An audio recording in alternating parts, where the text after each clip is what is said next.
ताई, पाणी देता का तेवढं? हो, मॅडमला पाणी द्या, सगळं जागेवरती द्या. सीझर करून घेतलंय, आता करा सेवा. माझी कंबर खूप दुखतीये ना.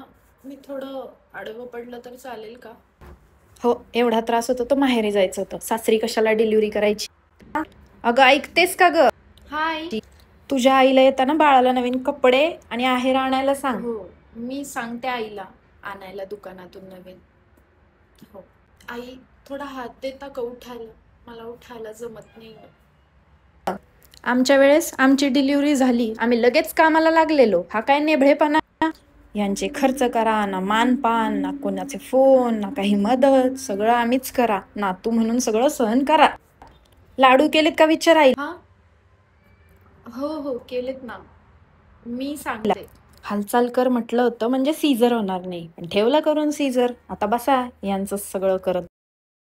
सीझर आणि नॉर्मल डिलिव्हरी ही ज्या त्या मेडिकल कंडिशनवर डिपेंड असते. आणि सगळ्यात इम्पॉर्टंट म्हणजे याच्यामध्ये कुठेही मानपान, डिंकाचे लाडू यांचा विषयही येत नाही. विषय येतो ते माझी सेवा करायला लागेल याचा, खर्च झाला आहे याचा, आणि यात माझे आईवडील सहभागी नाही आहेत, नेता आहेत की नाहीत या प्रश्नाचा. बाकी आयुष्यभर हे टोमणे मला आता चालूच राहणार आहेत की माझ्यामुळेच सीझर झालंय, जसे काही मी मागूनच घेत